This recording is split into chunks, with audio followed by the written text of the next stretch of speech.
Alhamdulillah, nahmaduhu wa nasta'inuhu wa nastaghfiruh wa na'udzu billahi min shururi anfusina wa min sayyiati a'malina. Man yahdihillahu fala mudhillalah wa man yudlil fala hadiyalah. Ashhadu an la ilaha illallah wahdahu la syarikalah wa ashhadu anna Muhammadan 'abduhu wa rasuluh. Allahumma salli wa sallim ala Muhammad wa ala alihi wa sahbihi ajma'in. Amma ba'd. Muslimin dan muslimat yang dirahmati oleh Allah Subhanahu wa taala sekalian, alhamdulillah pada malam ini kita dapat bersama-sama berhimpun. Sebenarnya kira macam bayar hutang lah juga kan. Lama betul. Tuan-tuan dan puan-puan jemput saya tapi tak sampai-sampai. Tapi alhamdulillah hari ini dapatlah merasa datang ke negeri ini. Kan, saya tak mau cakap negeri mana sebab ada siaran langsung juga, jadi bahayalah kan. Tapi sebenarnya taklah bahaya mana pun, sebab kita pun pertemuan ni atas dasar pertemuan Presiden dengan ahli-ahli IQ cawangan negeri kan.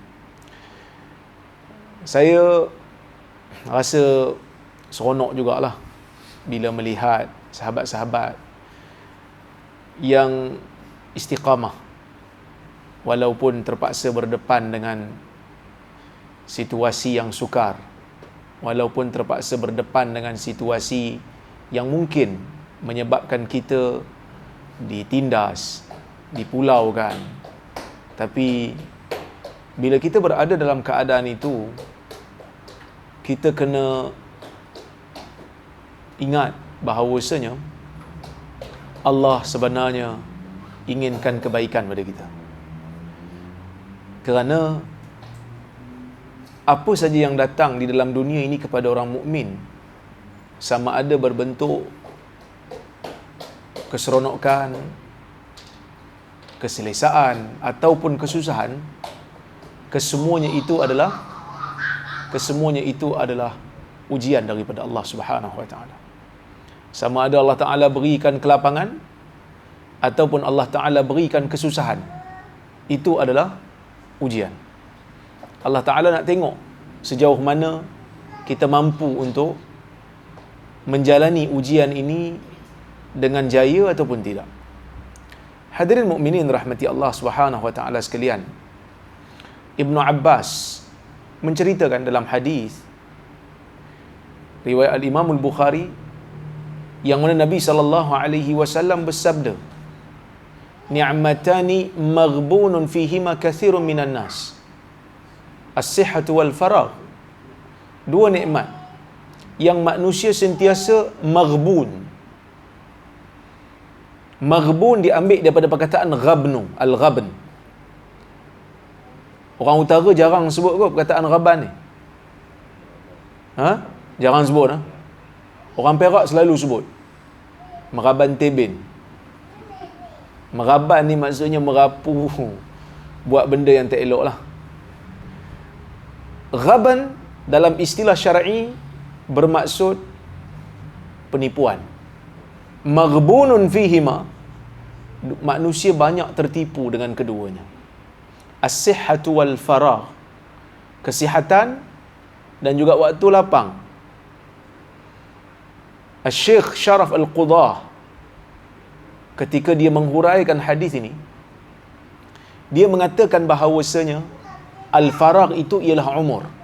Waktu lapang itu sebenarnya umur.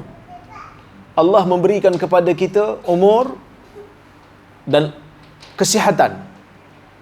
Dua-dua ini adalah modal untuk kita menghasilkan keuntungan. Tetapi kebanyakan orang tertipu dengan menyangka kesihatan dan umur itu adalah keuntungan yang tidak. Akhirnya mereka akan joli modal tu sehingga perniagaan mereka rugi. Sebab itu di dalam kehidupan kita ni ada kalanya kita memerlukan kepada ujian. Ada kalanya kita memerlukan kesempitan. Bukan kita minta, Wala tad'u ala anfusikum, kan? Kamu jangan doa keburukan atas diri kamu. Tapi ada kalanya kesempitan, ada kalanya kesusahan, ada kalanya kesedihan, kita perlukan untuk jadikan diri kita ni manusia yang sentiasa ingat bahawasanya dunia ini adalah sementara. Kan? Kita kena pandang apa saja yang Allah Ta'ala beri kat kita, kita cuba pandang hikmah di sebaliknya. Tadi waktu dalam perjalanan ke sini, viral sekeping surat. Bukanlah sekeping, 3 keping. 3 keping surat, dalam tu ada nama saya. Bukan nama saya je lah. Ramai nama-nama yang lain lagi. Saya ingat ada 10 orang kot. Berapa orang? 15? 15? Nama 15 orang ustaz tidak dibenarkan berceramah di negeri Pulau Pinang. Siapa yang panggil akan kena denda atau penjara. Antara namanya, nama saya lah. Jadi orang duk viralkan lah sampai masuk sinar. Masuk sinar harian. Salman Ali pun ada. Tapi Salman tak apa, dia duduk Qatar. Orang hantar kat saya, ni apa cerita? Saya kata Alhamdulillah. Saya seronok sangat. Dia pun pelik. Kenapa pula seronok? Saya kata sebenarnya, tuan-tuan, kalau ikut perasaan ni, saya penat. Bukan nak cerita diri sendiri penat, orang lain pun penat juga. Tapi kalau ikut, saya sangat-sangat penat. Bermula daripada, ni nak cerita sebahagian je lah. Saya dengan pegawai daripada hari Selasa itu, hari Senin saya pergi ke Thailand. Balik tengah malam. Esoknya mesyuarat daripada pagi sampai ke petang. Terus pergi Kuala Lumpur. Singgah kejap kat Penang. Kuliah kat Penang, kuliah Isyak 9 sampai 10. Lepas tu saya tengok pegawai-pegawai semua dah lapar dah. Saya kata tak apalah, jom kita pergi makan. Dia tanya nak makan apa? Dia pun kata nak pergi makan kat Pak Mat Western. Saya bawa pergi makan. Lama tunggu. Daripada pukul berapa? Sampai 11.30 baru sampai makan. 11.30 malam. Kan ramai kan? Pak Mat Western ni viral juga kan? Makan sampai dekat pukul 12. Kat Penang, perjalanan masih jauh. Nak pergi ke Kuala Lumpur. Sampai Kuala Lumpur pukul 4 pagi. Pukul 8 gerak pergi ke UPSI. Kemudian mesyuarat sampai ke petang. Malam pula ada pertemuan mesyuarat dan sebagainya. Lepas tu hari berikutnya pun pertemuan. Balik sampai ke Kangar balik semalam pukul 10.30 malam. Pagi tadi bangun, pergi kerja, penuh juga program. Hari ni ingat nak rehat. Tapi pegawai kata, PA kata, Ustaz, dia kata, hari ni kena pergi ke IQ Cawangan. Sebab ada program. Saya kata, oh ya ke? Ya. Semalam Najar dah bagi tahu dah. Ingat tak jadi? Rupanya jadi juga. Kan? Bukanlah penat sangat, tapi perlu juga rehat tu. Kan? Jadi bila Penang kata tak boleh nak jemput, saya rasa seronok jugalah. Sebab tak ada pun, tak payah pergi. Banyak benda boleh buat. Kuliah ni bagus. Tapi kalau tak kuliah pun bagus juga. Sebab nak pergi ke Penang tu jauh kan. Mau 4 jam kau nak pergi. Kan, kalau kuliah lepas maghrib Jumaat, saya biasa pergi lepas Jumaat. Lepas Jumaat tu terus pergi. Kadang-kadang sebelum Jumaat dah pergi dah. Sebab Penang hari Jumaat jam. Nak kuliah malam tu, tapi kena bermalam di sana dan sebagainya kan. Kalau duduk di rumah tu adalah masa kita nak membaca, nak menulis. Sebab tu saya kata, saya syukurlah bila ada ruang untuk menulis. Kerana benda tu lebih kekal. Bukan saya tak nak datang ni, tak. Tapi saya hargailah jemputan ni. Kerana mungkin kawan-kawan nak jumpa. Cuma, kita cuba ambil yang positif. Dan saya kagum dengan semangat tuan-tuan dan puan-puan yang walaupun dalam keadaan sukar, saya tahu begitu susah untuk berkuliah, untuk berceramah di negeri yang tidak selari dengan kita kan. Tapi sabarlah.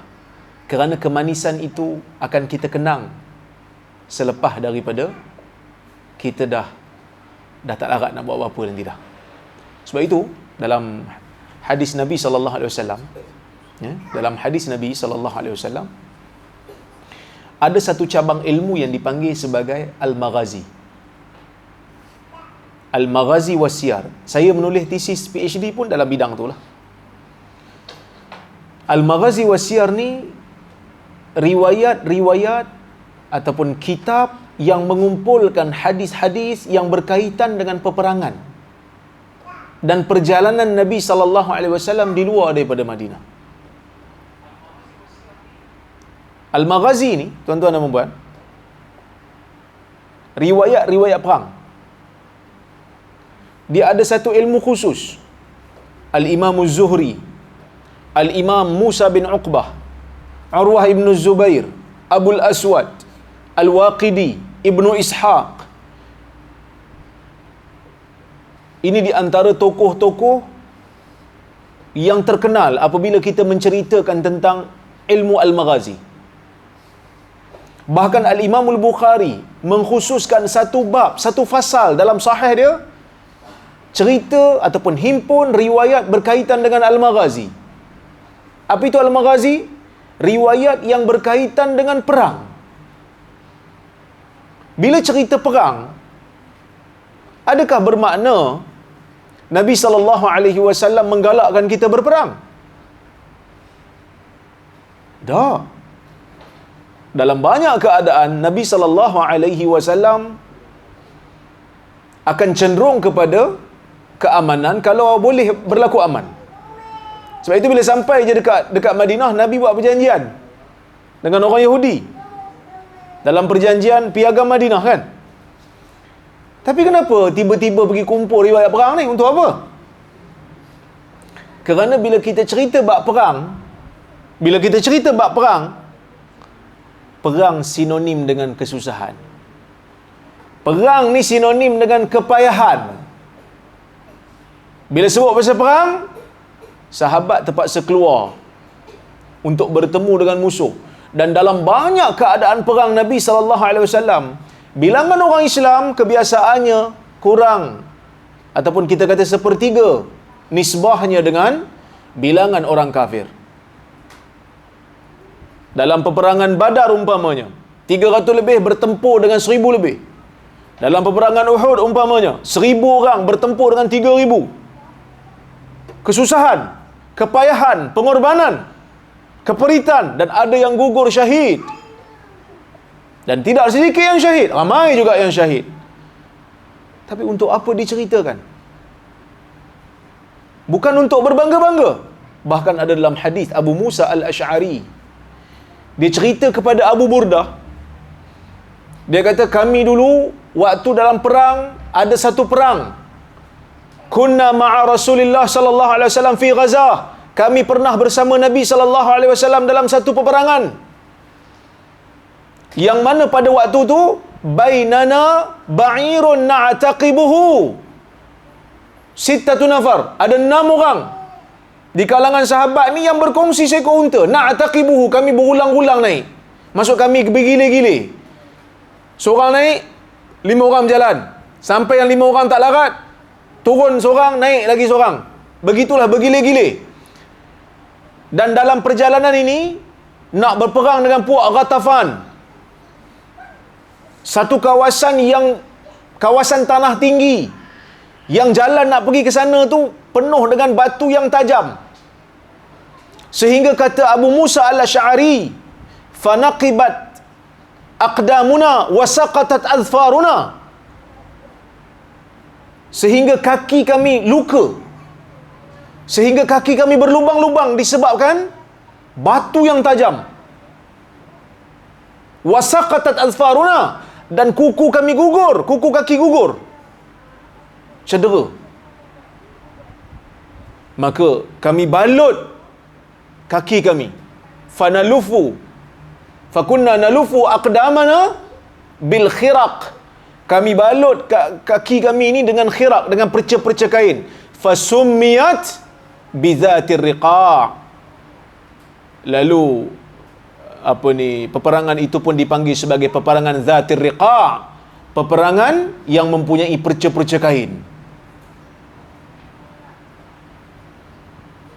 Abu Musa Al-Asy'ari radhiyallahu anhu menceritakan keadaan ini bukan untuk berbangga diri, sehingga kata Abu Burdah, lepas Abu Musa cerita hadis ni, lepas tu dia kata dia tak nak cerita lah. Pasal apa? Dia takut dia jadi riak. Sebenarnya dia cerita ni bukan untuk riak. Dia cerita benda ni nak bagi tahu kepada kita ni, generasi yang datang selepas daripada golongan sahabat, bagaimana manisnya perjuangan itu, bagaimana seronoknya bila melalui zaman tu. Tuan-tuan, hari ni kita senang nak berhubung dengan kawan-kawan, ada handphone. Nak bersembang dengan kawan-kawan pun, nak meeting pun boleh guna Zoom meeting, boleh guna Google Meet. Betul tak? Orang yang di Kuala Lumpur boleh hadir mesyuarat di Perlis, kan? Orang yang berada di Kuala Lumpur boleh mesyuarat di Perlis. Tak payah datang, tak payah hadir. Macam dulu kena datang. Tapi tetap kita teringat zaman dulu. Dia kata zaman tidak ada gadget. Dah mula dah nostalgia lah, gambar-gambar tahun 90-an muncul. Zaman tu kita bukan senang pun. Zaman tu struggle kita. Betul tak? Tapi kenapa kita ingat? Zaman rambut Abang Rahim pun masih afro lagi, kan? Kerana zaman itu zaman susah yang kita akan kenang. Sebab tu saya sebut, dalam kehidupan kita ni, kalau tak ada apa kesusahan yang kita alami, hidup senang aja, maka tak ada benda yang kita nak kenang. Tapi kalau kehidupan kita penuh dengan cabaran, penuh dengan kesukaran, maka sebab itulah hidup kita akan terasa manis perjuangan itu, kan? Bila dah senang, bila dah menang, perpecahan akan datang. Sebab itu ada satu kisah Umar ibn al-Khattab radhiyallahu anhu, ketika mana pada zaman dia berjaya menjatuhkan kerajaan Parsi. Pada waktu tu dibawa emas dan perak masuk ke dalam negara Islam. Umar menangis. Umar tengok tu, Umar menangis. Umar menangis sehingga Abdul Rahman bin Auf tengok Umar menangis, dia kata, "Ma yubkika ya Amiral Mu'minin?" Apa yang menyebabkan kamu menangis wahai Amiral Mu'minin? Kan? Fa innal yaum yaumus surur. Hari ini bukankah hari seronok? Hari patut kita seronok. Sebab hari ini hari menang. Banyak harta kita dapat ni. Apa kata Umar? Tidak akan masuk perkara ini, tidak akan masuk benda ini pada sesuatu kaum, melainkan Allah Azza wa Jal akan memasukkan juga kepada orang yang mempunyai perkara ini al-hasad al-baghdha, hasad dan juga benci membenci.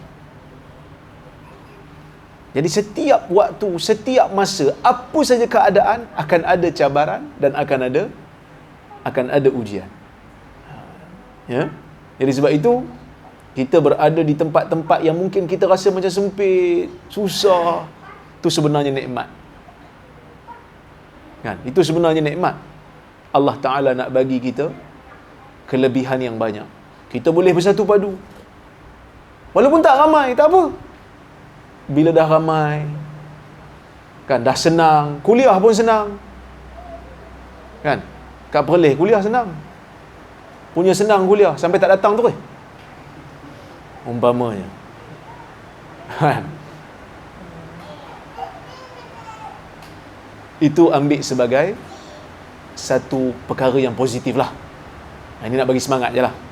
Dan dalam hadis Al-Imam Al-Bukhari meriwayatkan daripada Ubadah ibn Samit, an Ubadata ibn Samit wa huwa ahadun nuqaba lailatal aqabah qala an-nabiy sallallahu alaihi wasallam wa hawlahu isabatun min ashabihi bayi'uni ala an la tushriku billahi shay'a wa la tasriqu wa la taznu wa la taqtulu awladakum wa la ta'tu bi buhtanin taftarunahu baina aydikum wa arjulikum wa la ta'su fi ma'ruf faman wafa minkum fa ajruhu 'ala Allah wa man asaba min dhalika shay'a fa'uqiba fid dunya fa huwa kaffaratu lah wa man asaba min dhalika shay'a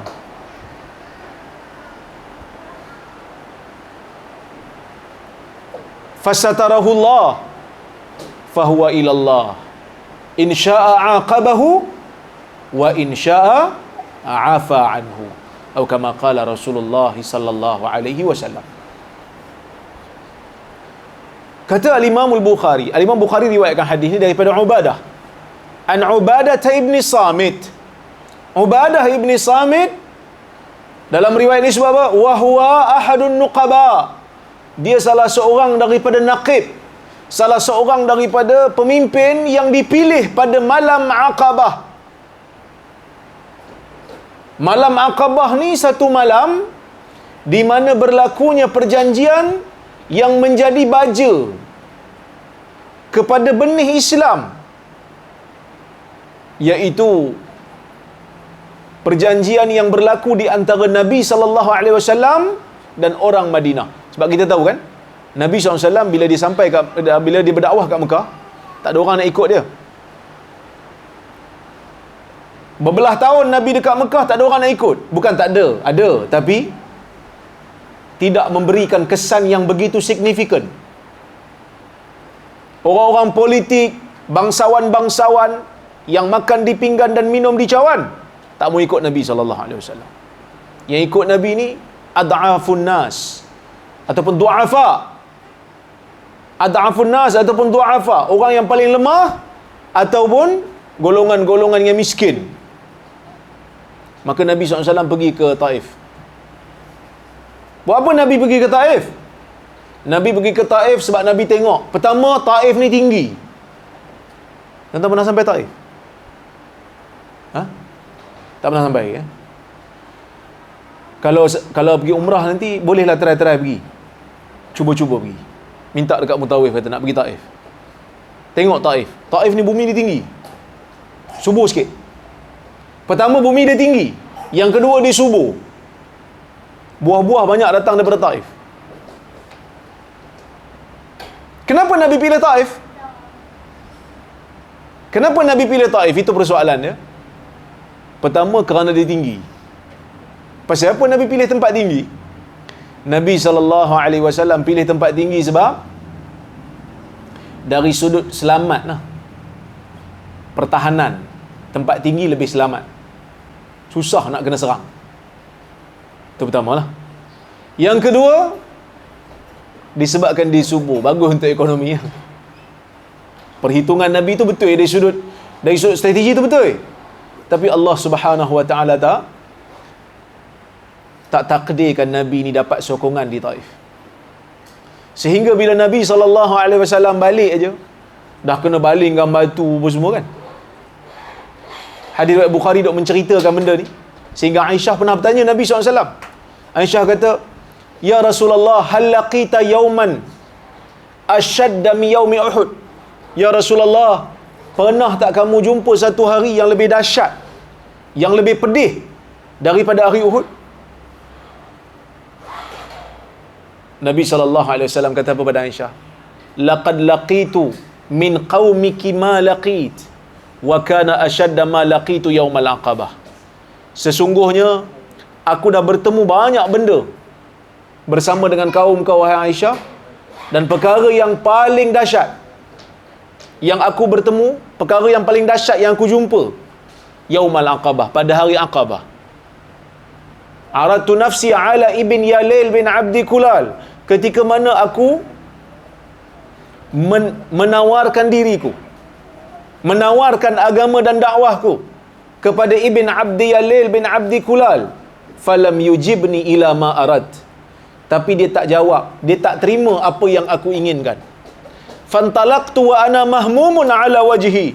Aku pun beredar dalam keadaan aku sugul, aku beredar dalam keadaan aku tersangat-sangat tertekan. Falam astafiq illa biqarni tha'alib. Aku tak sedar ke mana langkahku pergi, sehinggalah aku sampai ke satu kawasan yang namanya Qarnus Tha'alib. Nabi SAW bila sampai ke Qarnus Tha'alib, baru Nabi sedar. Lepas tu Nabi kata, farafa'tu basari, aku tengok dekat awan, aku nampak ada Jibril dalam tu. Fa idza fiha Jibril. Aku tengok ada Jibril. Jibril bagi salam ke aku dan dia panggil aku.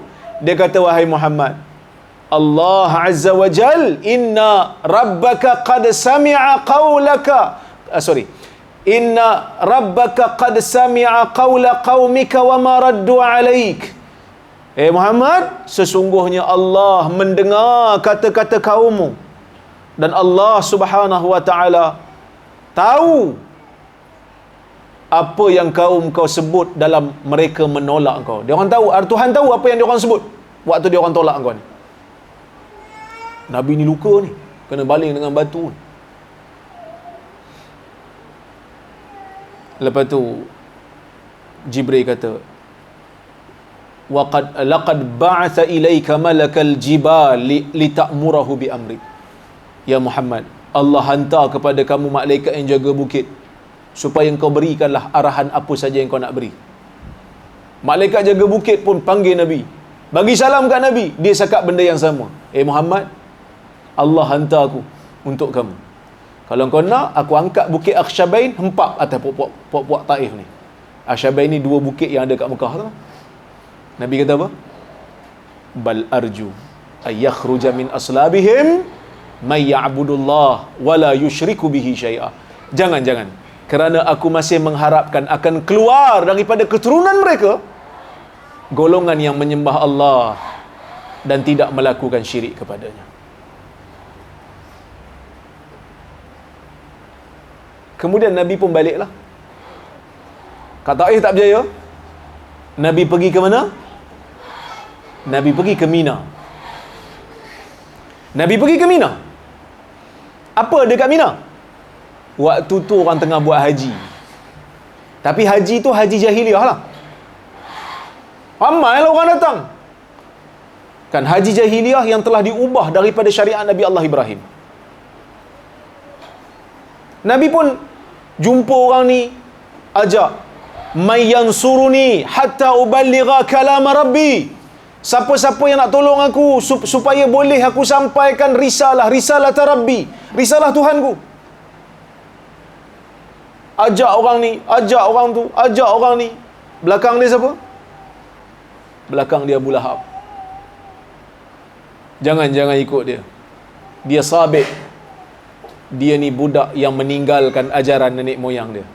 Kalau ikut logik, kebiasaan, orang muda ajak orang yang lebih muda, ajak orang untuk ikut dia, tapi belakang dia pak saudara dia lebih tua yang kata jangan ikut, dia anak saudara saya kenal dia ni. Orang nak percaya siapa?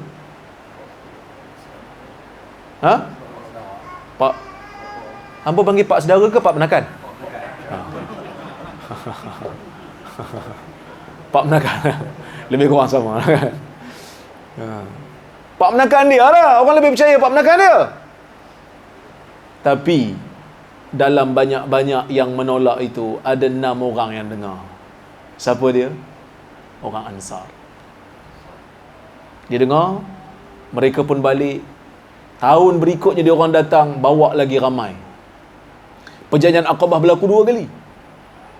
Dan dalam perjanjian inilah Ubadah bin Samit terlibat. Wa huwa ahadun nuqaba Lailatul Aqabah. Imam Bukhari letakkan hadis ni di banyak tempat, di beberapa tempat. Dan di antara tempat yang Imam Bukhari letak ialah bab alamatul iman hubbul ansar. Bab tanda keimanan cinta kepada ansar. Pasal apa Imam Bukhari letakkan hadis ni dalam bab cinta ansar? Kita kena teliti sikit. Sebab hadis ni kata apa? An Ubadah ibn Samit radhiyallahu anhu wa huwa ahadun nuqaba Lailatul Aqabah. Daripada Ubadah bin Samit radhiyallahu anhu, moga Allah meridainya, dan dia merupakan salah seorang nuqaba, pemimpin di malam Aqabah. Dan dia mengatakan, Nabi sallallahu alaihi wasallam bersabda, wa haulahu isabatu min ashabi. Ketika mana Nabi dikelilingi oleh sahabat-sahabatnya, bai'uni ala alla tusyriku billahi syai'a. Berbai'ahlah denganku, Nabi kata. Berjanjilah denganku.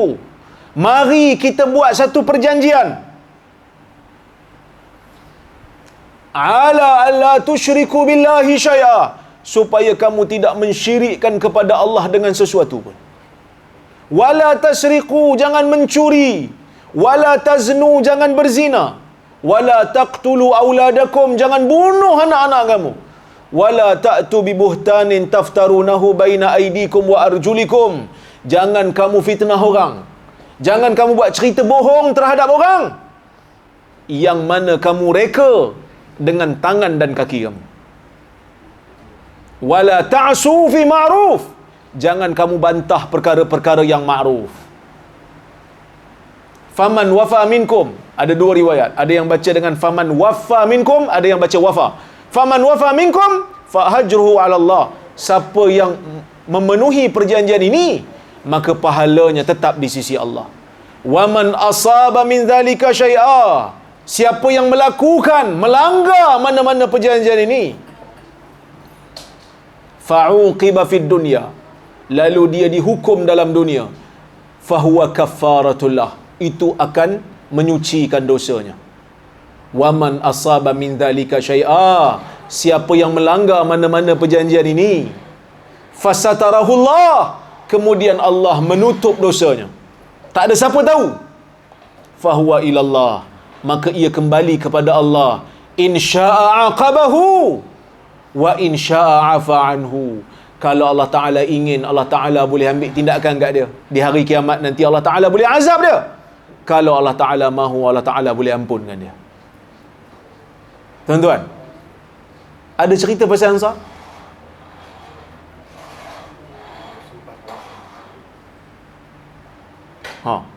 Ada cerita tak hadis ni pasal Ansar? Tak ada kan? Tak ada. Nak ke mana Imam Bukhari pergi letak dalam bab tanda keimanan cinta pada Ansar? Tu awal-awal tu. Kan yang riwayat tu adalah Ubadah bin Samit, salah seorang daripada pemimpin orang Ansar. Ubadah ni salah seorang daripada pemimpin Ansar, daripada puak Khazraj. Dan dia terlibat dalam perjanjian Aqabah. Dan Nabi sallallahu alaihi wasallam ketika buat perjanjian ni, para ulama berbeza pendapat. Ada yang kata imam apa ni, seolah-olah macam Imam Bukhari pun cenderung untuk kata perjanjian ini berlaku pada malam Aqabah. Walaupun Ibn Hajar tak berapa nak setuju sangatlah. Ibn Hajar waktu dia hurai hadis ni, dia lebih cenderung untuk kata perjanjian ni berlaku selepas daripada Aqabah, iaitu selepas pembukaan kota Mekah. Tapi kebanyakan ulama sirah meletakkan hadis ini dalam bab perjanjian Aqabah. Pasal apa berlaku kekeliruan? Sebab perawi hadis ni adalah salah seorang daripada pemimpin yang terlibat dalam perjanjian Aqabah. Tak ada masalah lah yang tu. Bila pun perjanjian ni berlaku, tapi yang pastinya perjanjian ini melibatkan orang Ansar. Kenapa Nabi sallallahu alaihi wasallam meletakkan di antara tanda keimanan itu cinta kepada Ansar?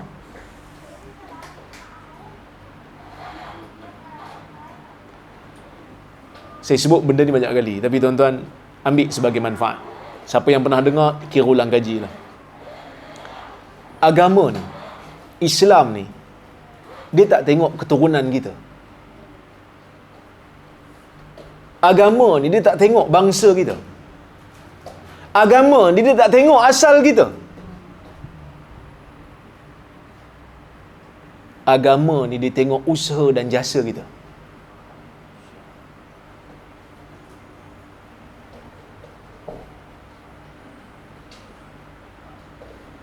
Orang tanya saya, dia kata, "Ustaz, orang mana?" Saya kata, "Saya orang Perak." "Oh, saya ingat orang Perlis. Sekarang ni dah ingat orang Perlis, dulu ingat orang Penang."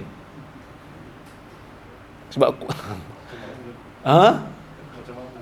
dia ada macam mamu sikit lah kan. Saya kata, "Saya orang Perak." "Oh, orang Perak, tapi boleh kerja kat Perlis pula." Agama direntas asal, direntas sempadan negeri di mana kita berada. Sebab tu dalam sejarah Islam, orang Mekah tak dipanggil sebagai orang Mekah. Maksudnya gelaran yang agama bagi tu, dia tak bagi orang Mekah tu Makiyun ataupun Madaniyun. Tu datang kemudian tu. Orang Mekah yang bersama Nabi SAW daripada awal Islam panggil apa dia? Muhajirun. Orang Madinah yang ada dekat Madinah tu, agama panggil apa? Ansar. Kan? As-sabiqun al-awwaluna minal muhajirin wal ansar. Wallazina tabauhum bi ihsan. Radhiyallahu anhum wa radu'an.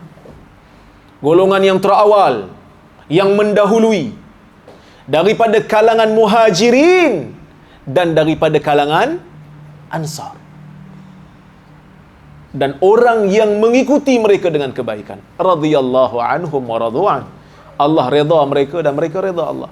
Maksudnya, Allah lebih mengiktiraf gelaran muhajirin dan ansar berbanding Makiyun dan Madaniyun. Makiyun ni orang Mekah lah. Madaniyun ni orang Madinah. Kenapa? Kerana itu lebih bernilai. Gelaran muhajirin dan gelaran ansar lebih bernilai di sisi Allah berbanding gelaran di mana kita lahir. Sebab bukan kita boleh pilih. Kita lahir kat mana bukan kita boleh pilih. Tuan-tuan kalau boleh pilih nak lahir kat mana agak-agak? Allahu akbar, Allahu akbar. Kan? Agak-agak kita nak pilih bolehlah, kalau boleh pilih kita pun nak pilih juga kan. Tapi masalahnya kita tak boleh pilih kita lahir kat mana. Kita tak boleh pilih. Tapi apa yang kita boleh pilih? Kita boleh pilih untuk berada dalam perjuangan dalam agama ni, dalam meninggikan kalimah Allah. Benda ni kita boleh pilih. Dan itulah yang dilakukan oleh muhajirin. Itulah yang dilakukan oleh ansar. Maka Nabi SAW menjadikan cinta kepada ansar itu tanda keimanan. Sebab dengan ansar lah, dengan bantuan ansar lah, Islam itu menjadi subur. Sebab itu dalam sebuah riwayat ada satu kisah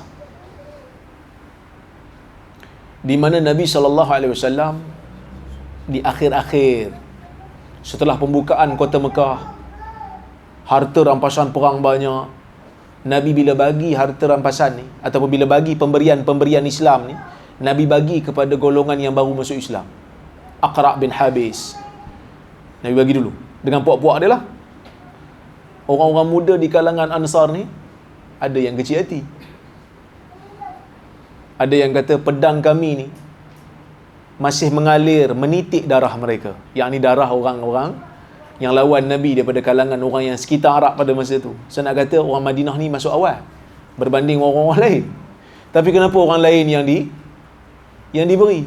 Kenapa orang lain dapat pemberian? Nabi kata apa? Nabi kata kepada Ubadah bin Samit. Saya tengok Ubadah bin Samit ke Sa'ad bin Ubadah? Sa'ad bin Ubadah. Kau panggil orang Ansar, kumpulkan mereka. Aku nak Nak cakap sikit Nabi kita. Nabi sebut apa? Hadis ni panjang lah. Cuma Nabi tanya kepada orang Ansar. Nabi kata, ama tardaun ayyarji'an nas bisyati wal ba'ir wa tarji'una ila rihalik wa tarji'una bi Rasulillah sallallahu alaihi wasallam ila rihalikum. Kamu tak suka ke ketika mana orang balik bawa harta, bawa kambing, bawa unta, tapi kamu balik membawa Rasulullah sallallahu alaihi wasallam? Perjuangan bersama dalam perjuangan itu adalah satu rezeki yang besar daripada Allah. Ketika mana orang lain tak peduli pun pasal agama ni, ketika mana orang lain ambil kisah tak kisah pasal agama ni, tapi Allah Ta'ala rezekikan kita untuk berada dalam perjuangan. Tak peduli pasal orang, kita tak peduli berapa ramai orang yang ikut kita, berapa ramai yang nak sokong kita. Itu bukan satu ukuran pada kita. Pada kita adalah kita nak ikut apa yang Allah sebut, apa yang Allah suruh, dan kita nak ikut apa yang Nabi suruh.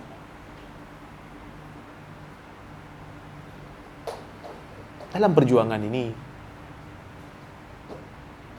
kita kena sabar banyak. Kita kena sabar banyak. So Nabi SAW tak tunjukkan bagaimana dia dan golongan sahabat melalui saat-saat yang sukar. Tapi bila kita dalam perjuangan ni, tuan-tuan dan puan-puan, benda yang paling utama yang kita kena jaga ialah pegangan agama kita lah. Sebab itu Nabi SAW kata apa? Bayi'uni ala alla tusyriku billahi syai'a. Berbai'ahlah denganku, janji denganku, jangan melakukan syirik pada Allah. Apa itu syirik? Syirik ini ialah taswiyatu ghairillah billah bisyai'in min khasaisillah. Menyamakan sesuatu dengan Allah dengan sesuatu yang hanya hak Allah. Menyamakan Allah dengan sesuatu makhluk. Apa yang kita samakan tu? Kita samakan dengan sesuatu yang menjadi khususiat Allah, yang menjadi hak khusus Allah. Itu syirik. Jangan terlibat. Agak-agak rasa pelik, jangan terlibat. Tuan-tuan dengar dah kot apa yang berlaku perbincangan antara ahli fatwa Perlis dengan Wakil Naqsyabandi tu.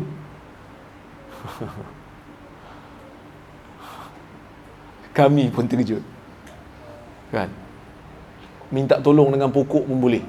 Tawassul dengan pokok pun boleh. Tapi ada seorang kata boleh, ada seorang kata tak boleh. Saja kami tanya soalan tu. Sebab nak tahu kan.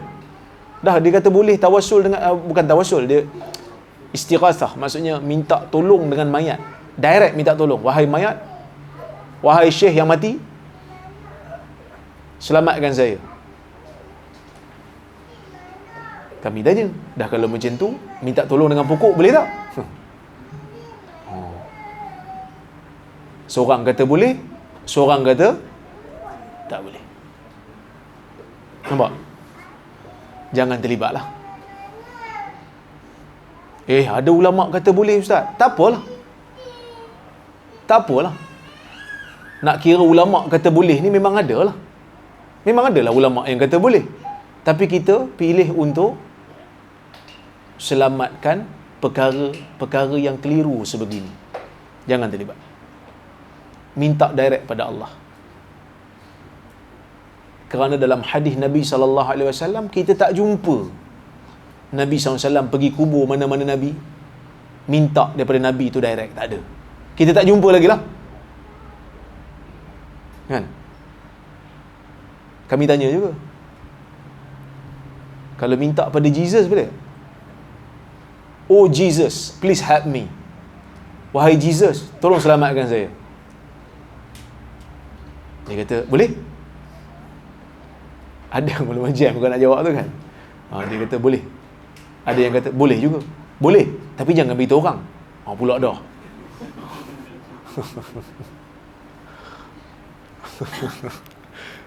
Sebab kami kata, kalau nak minta tolong dekat wali yang mati boleh. Nabi Isa boleh tak? Nabi Isa mana mati?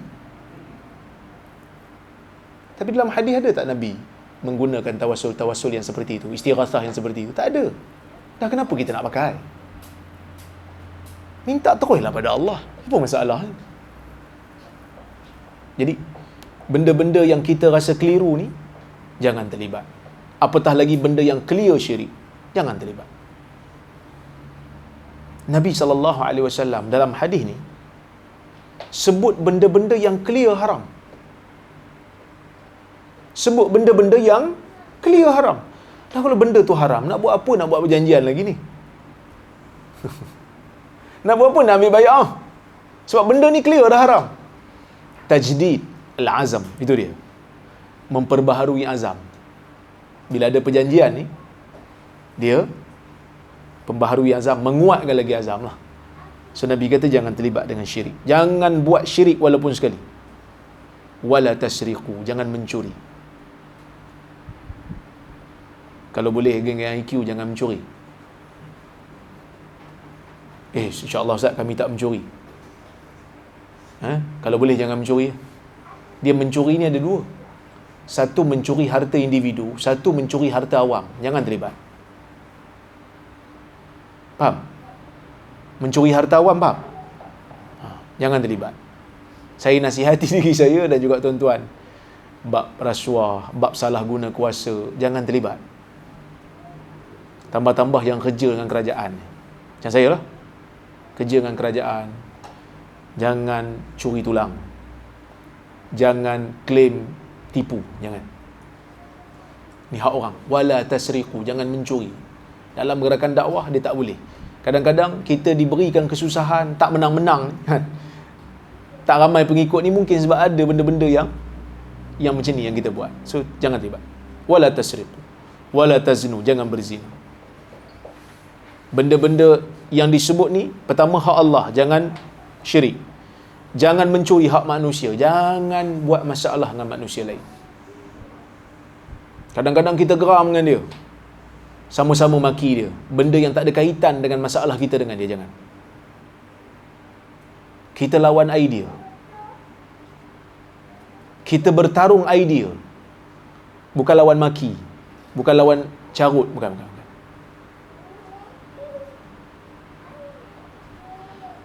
Dan jangan buat cerita yang bohong sandar pada orang. Kadang-kadang dalam keadaan geram, kita hilang pertimbangan. Saya pesan juga pada diri saya dan juga tuan-tuan. Kadang-kadang kita geram kan?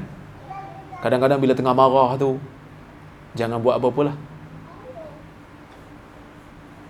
Kalau nak up status Facebook pun tunggu dulu. Letak telefon jauh sikit. Kerana kesannya tak baik. Takut-takut kita terlebih had. Wala ta'tu bi buhtan. Jangan buat benda-benda yang fitnah. Kerana kita nak cuci balik ni payah. Yang kita nak cuci balik, kita nak betulkan balik, payah. Susah. Akan ada orang yang percaya. Dan bila kita tarik balik, dia tak perasan yang kita dah tarik balik. Itu susah. Maka dia akan berlaku dosa berantai. Dosa MLM. Selagi mana ada downline, selagi itu kita menerima. Ya. Orang-orang yang sayang pada sunnah, jangan terlibat dalam perkara-perkara yang seperti ini. Wala taqtulu auladakum. Jangan bunuh anak-anak kamu. Maksudnya, yakin dengan rezeki Allah. Zaman dulu bunuh anak lah. Sebab apa bunuh anak? Sebab khasyata imlaq. Takut jadi miskin. Kita kena yakin dengan rezeki Allah. Rezeki Allah ada kat mana-mana. Kan? Dulu. Waktu saya kena dekat Selangor. Ceramah banyak kat Selangor zaman tu. Sana sini kan. Sekali tak dapat tauliah. So tak boleh ceramah lah kan. Menung juga mikir. Macam mana aku nak ceramah ni kan? Lepas tu kena pula kat Perak. Lagi jam lah. Duduk sekejap. Menung ke? Mufti call. Mufti boleh kau. Entah okey ke? Okey tu. Okey. Itu biasalah tu. Ni sebahagian daripada perjuangan dia pujuk kan. Tapi kita tak boleh nafi lah. Kita ada rasa sikit macam mana aku nak dakwah lepas ni kan? Aku nak ceramah macam mana? Tapi tuan-tuan, kalau kita fikir, sebenarnya banyak ruang Tuhan bagi kat kita. Dia cuma tutup 1-2 ruang je. Tapi ruang lain dia buka. Kita gunalah ruang tu. Alhamdulillah, Allah Ta'ala buka ruang yang lain. Allah Ta'ala buka pada saya ruang penulisan. Ruang untuk dakwah di media sosial. Allah hantar manusia-manusia yang bantu saya. Tuan-tuan ingat saya pandai ke untuk edit-edit video ni? Video TikTok tu tuan ingat saya buat ke? Ada yang puji, dia kata, dah dahsyat, ada transition. Saya kata, transition ni apa dia pula? Saya tanya dekat budak yang buat tu, transition ni apa? Transition ni kira macam daripada satu video lompat pergi satu video yang lain lah. Tapi video tu bersambung. Bukan saya buat. Orang tolong buat. Ada orang tolong buat. Pagi-pagi je dia datang. Kata, video TikTok satu. Kadang-kadang kita berimah juga. Tapi dia minat nak buat. Bukan ada upah pun. Dia tak ada upah. Dia saja datang suka. Bawa kamera satu. Dia siap beli apa? Dia siap beli benda ni. Letak. Allah tutup satu ruang. Allah buka yang lain. Jadi sebab tu kita kena yakin. Perjuangan ada cabaran. Tutup satu jalan, kita cari jalan yang lain. Kan? Saya tulis buku. Sebenarnya saya tak apa suka kalau ada live ni. Ada live ke? Aman? Ada live. Kalau tak ada live ni, dia syok sikit nak cerita. Ini semua pakat tengok. Ramai orang tengok. Ha? 400? Ui, ramai juga. Saya bila PKP ni benda yang tak pernah berlaku dalam hidup kita lah kan. Yang kali pertama bulan Mac 2020. Sebelum tu kan kita jenis sibuk. Saya pun sibuk. Sana sini kan. Ceramah sana, ceramah sini.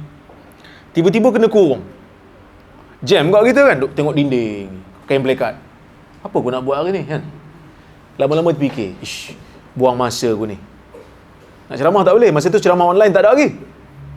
Dia kata kita tulis buku lah. Saya pun tulis buku. Buku tu lah metodologi memahami hadis. Teringatlah. Buku tu tajuk dia memang dah ada dalam kepala saya semenjak daripada 2018 lagi. 2009.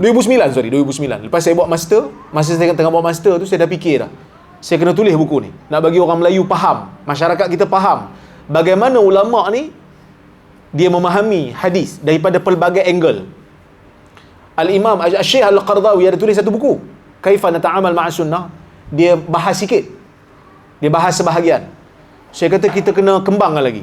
So idea tu ada dalam kepala daripada 2009 sampai 2020. 11 tahun. So saya tulis. 2 bulan siap. Saya tulis daripada bulan 3 sampai bulan 5. Saya hantar. Yang nak buku ni, opsi. Bos saya bagi tahu, dia kata, Dr. Rora, tulislah dengan opsi. Asyik tulis dengan penerbit luar je.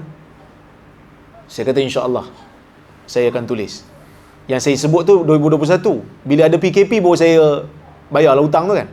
Saya tulis daripada awal sampai habis 2 bulan. Saya hantar. Daripada bulan 5 sampai hujung tahun tak ada berita. Buku tu tak tahu lulus ke tak lulus. Sebab nak terbit buku kat universiti ni susah. Dia kena proses penilaian, kena ada 2-3 orang yang menilai. Jadi bila tak ada berita tu, ada seorang daripada pengurusan fakulti bagi tahu saya. Dia kata, Ustaz, ni saya nak bagi tahu ni. Ustaz jangan kecil hati ya. Apa dia? Ustaz tarik baliklah buku Ustaz tu. Sebab ada orang takut nak terbit buku Ustaz. Takut jadi kontroversi. Saya kata tak apalah kalau macam tu. Saya tarik balik lah. Saya tak ada masalah apa. Saya hantar pun sebab orang minta. Saya tahu saya orang kontroversi, saya tahu. Saya tak kecil hati. Saya pun tulis surat, saya tarik balik lah. Bila tarik balik, bos opsi nombor 3, dia call saya. Dia kata, Ustaz jangan tarik. Kita terbit.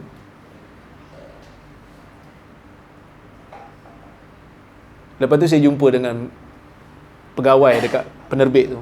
Dia tanya saya, dia kata, Ustaz, buku Ustaz ni, nak tanya sikit lah, buku Ustaz ni kontroversi tak? Saya kata, you baca lah. Tengoklah dalam tu ada ke benda-benda kontroversi. Dia kata, saya bukan bidang. Dia tak tahu. Saya kata, tak ada kontroversi. Ini buku akademik. Saya tak sentuh pun isu-isu aliran mazhab ke apa, tak ada. Buku ni buku akademik. Dia hantar ke penilai komen sikit-sikit. 2021 bulan Januari, 2021 bulan Disember baru dapat kelulusan untuk terbit. Daripada 2020 bulan 5, 2021 bulan Disember, punya lama kan, hampir setahun lah ke lebih setahun lah, lebih setahun. Masa saya terbitkan buku tu, dia tanya saya, berapa nak cetak ni Ustaz? Dia bagi borang, saya tulis 3,000. Saya tanya, telefon hadiah kemal tu, Di, berapa nak cetak terbit ni? Dia kata, kita letak 3,000 lah. Kita pun letak 3,000. Lepas tu pegawai tu call. Assalamualaikum Ustaz, kami daripada penerbit, nak tanya Ustaz ni borang Ustaz baru sampai ni, betul ke 3,000 Ustaz nak? Saya kata, kejap lah, saya telefon Hadi balik. Di, betul ke 3,000 ni? Boleh habis ke? Kata letak 5,000. Ha? Kau betul ni? Takut tak habis bang? Dia kata, boleh. 5,000. Tuan-tuan, saya tak confident. Sebab buku tu, buku akademik. Buku tu buku akademik. Maksudnya, siapa nak baca metodologi? Metodologi tu orang tak faham. Perkataan metodologi tu pun tinggi dah. Saya kata, boleh habis ke ni? Boleh, insya-Allah kita try. Saya pun kata saya telefon balik penerbit. Saya kata, nak 5,000. Ha?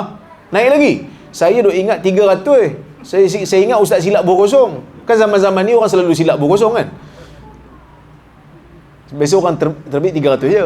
Saya letak 3,000, dia ingat silap tu, dia ingat 300, terletak 3,000. Saya kata 5,000, tak apa, kita yakin insya-Allah.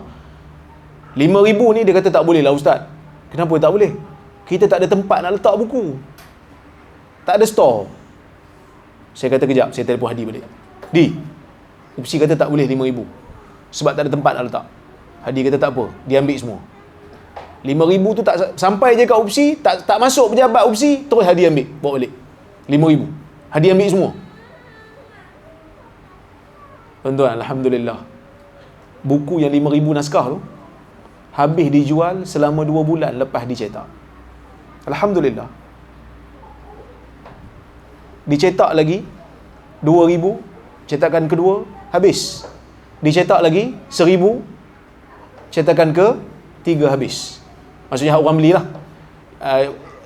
Pada penerbit, pada Hadi ada sikit lagi 8,000 naskah. Ada sikit lagi. So Hadi kata apa ni,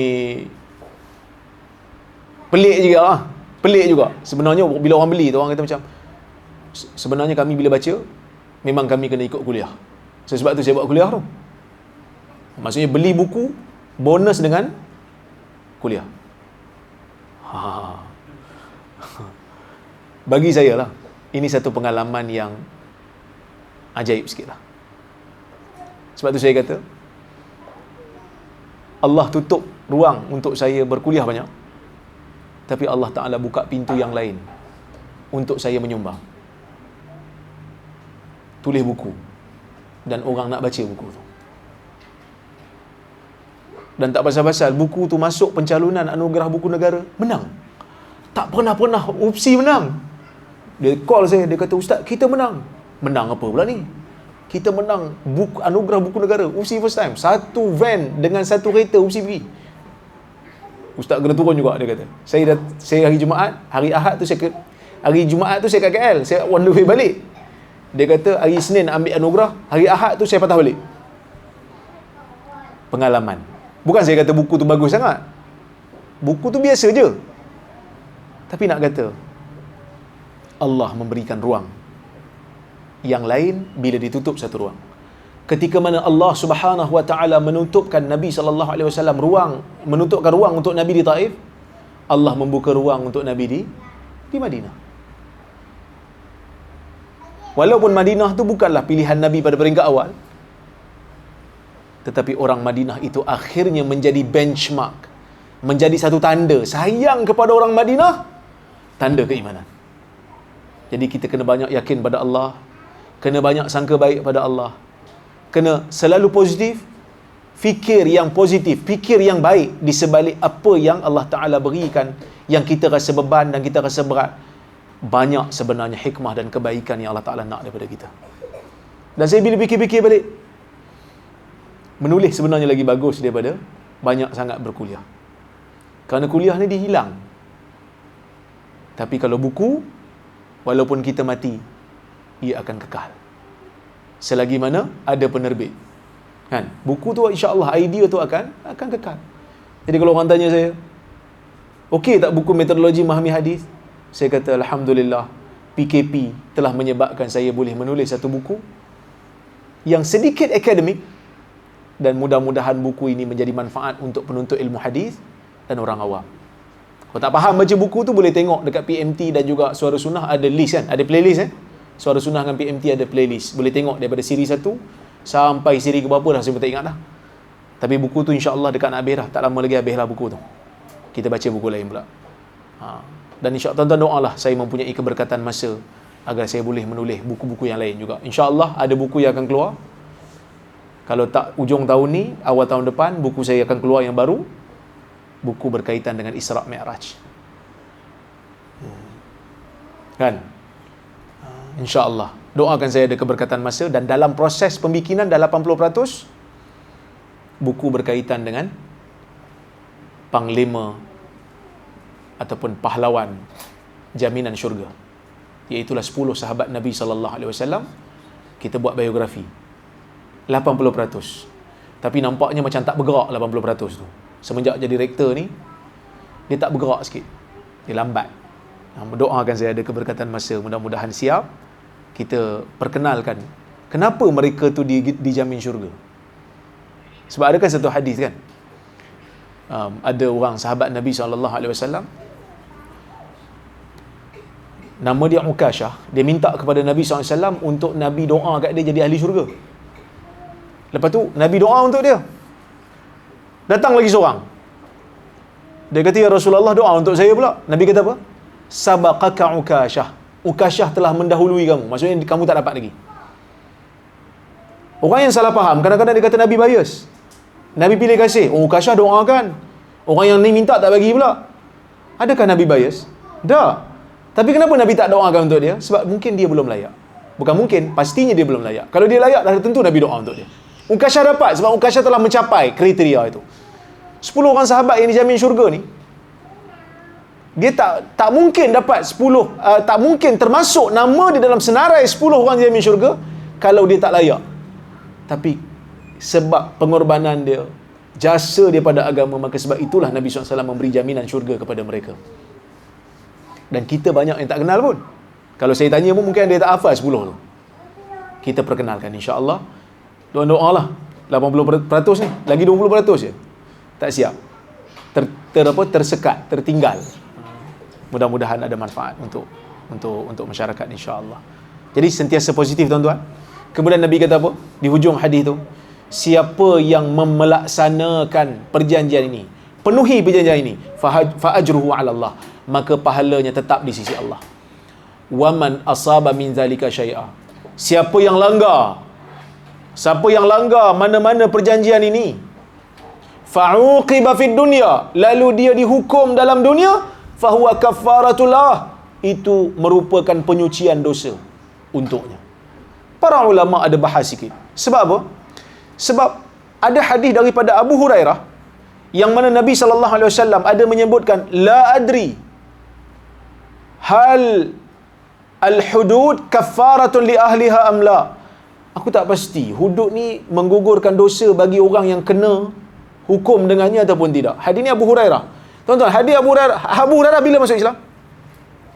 Bila Abu Hurairah pindah ke Madinah? Selepas daripada peperangan Khaybar.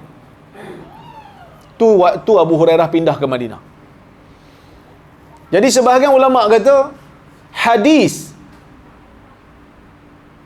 yang kita baca ni, hadis Ubadah, jadi pelik.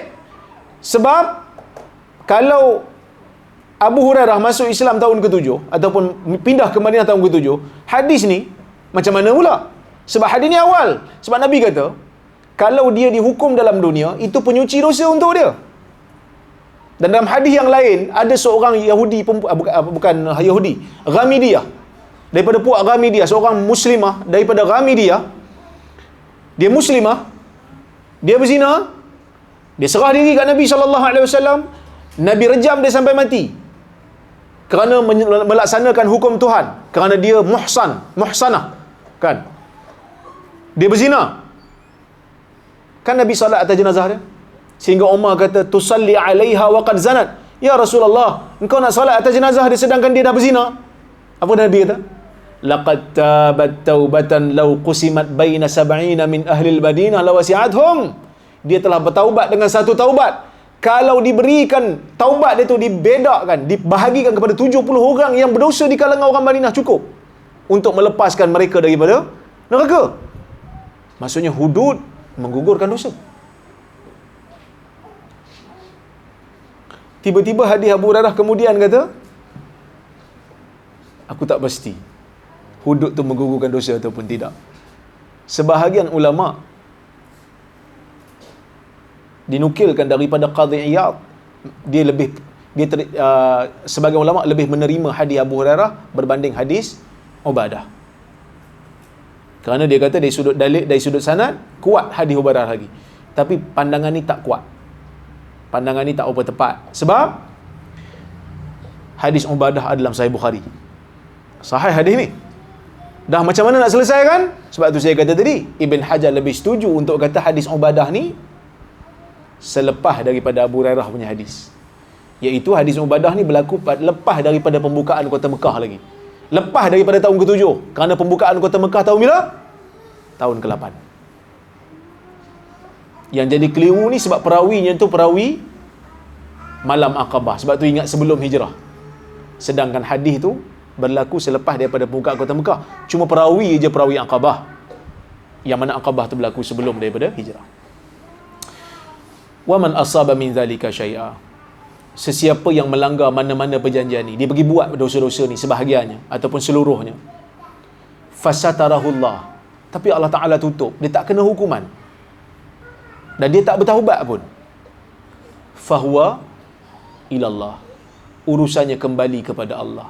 Insya'a aqabahu, kalau Allah Ta'ala mahu, Allah Ta'ala boleh ambil tindakan kat dia. Wa insya'a afa anhu, jika Allah Ta'ala mahu, Allah Ta'ala boleh ambil tindakan dekat dia. So, ahli sunnah wal jamaah mengatakan, mana-mana orang mati dalam keadaan dia beriman tetapi dia berdosa, fahuwa tahta masyiatillah, dia berada di bawah kehendak Allah. Kalau orang ni dia berdosa, dia fasik, tapi dia mukmin, dia beriman, mati dalam keadaan dia tidak kafir, maka kita tak boleh kata confirm neraka kat dia. Tak boleh. Sebab dia berada di bawah kehendak Allah. Allah boleh ampunkan dia, Allah boleh ambil tindakan kat dia. Kita tak boleh kata hang buat benda ni confirm masuk neraka. Tak boleh. Tapi kita boleh hukum amalan. Amalan ni haram. Amalan ni boleh bawa ke neraka. Tapi dia belum tentu. Dia mungkin ada pahala lain yang banyak, yang bila timbang di atas timbangan, berat timbangan amal saleh dia, selamat dia. Ataupun mungkin amalan saleh dia sikit, tapi Allah Ta'ala nak ampunkan dia. Seperti mana yang berlaku pada hadis bitaqah, riwayat Imam Tirmizi, yang mana satu orang, amalan jahat dia banyak, cuma ada satu kebaikan, la ilaha illallah. Kebaikan itu Allah Ta'ala jadikan untuk ampunkan dia. Kan? Jadi kita sebagai orang ahli sunnah wal jamaah ni, kita jangan nerakakan orang secara secara pasti, melainkan ada dalil. Bila ada dalil khas, Nabi sebut clear nama dia, dan baru kita kata. Tapi kalau tak ada, kita silent je lah. Kita kata perbuatan ni haram, boleh bawa ke neraka, tapi hang belum tentu. Kerana saya pun belum tentu. Semuanya di bawah perhitungan Allah. Jadi jangan takut untuk makan kopok lekor. Wallahu ta'ala a'lam bissawab. Ada soalan? Saja je.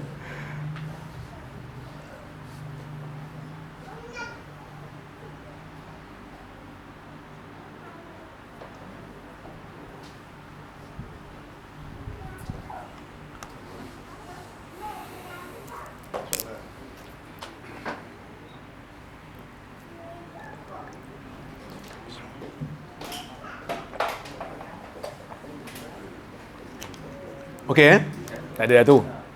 InsyaAllah faham belaka semua.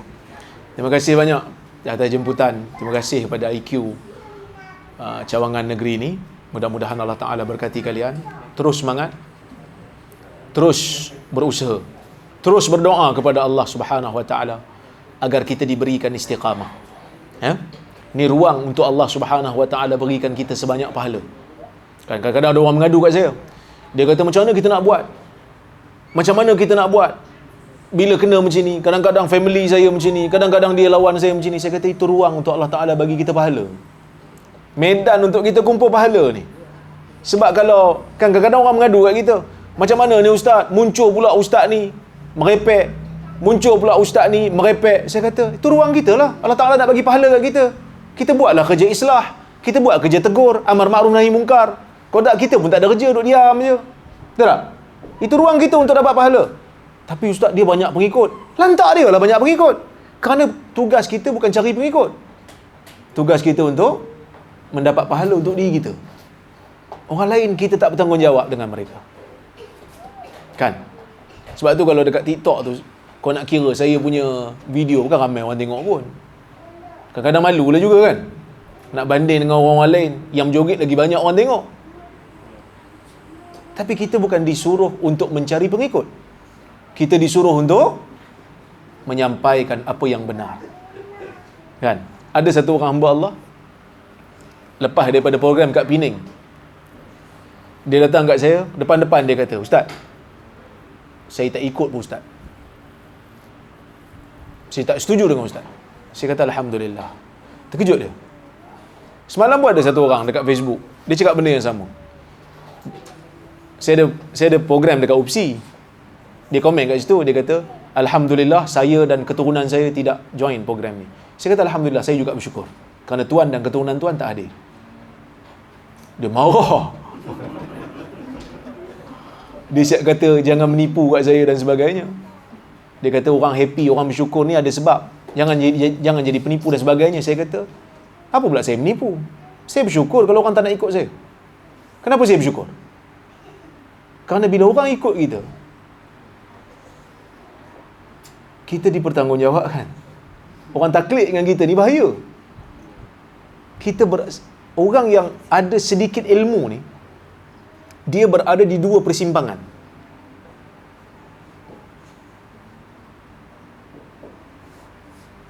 Allah Ta'ala letakkan amanah ilmu pada kita untuk kita sampaikan. So kita kena sampaikan. Tiba-tiba orang ikut pula, kita akan diberikan tanggungjawab. Kita akan bertanggungjawab atas setiap orang yang percaya dengan kita. Bila kita sebut, tanggungjawab tu besar. Jadi bila tiba orang dia buat disclaim terus, saya tak mau ikut ustaz, Alhamdulillah. Sebab saya dah sampaikan. Hang tak mau ikut, aku tak payah jawab untuk hang. Kan? Jadi tak ada, no big deal. Kita tak pernah fikir dalam hidup kita untuk mencari pengaruh. Tak pernah berfikir dalam hidup kita untuk mencari ramai pengikut. Ada orang ikut, kita pun jadi takut. Kalau tak ada orang ikut, Alhamdulillah, paling tidak kita tidaklah bertanggungjawabkan. Paling tidak amanah ilmu telah kita sampaikan. Tuan-tuan pegang yang tu saja, hidup akan happy. Kalau hidup kita nak cari pengaruh, nak cari pengikut, kita akan gadaikan prinsip. Manusia suka hanyalah wasilah, bukan matlamat. Manusia suka ni wasilah. Maksudnya wasilah, manusia suka, kita boleh gunakan suka manusia kat kita tu untuk sampaikan benda yang betul.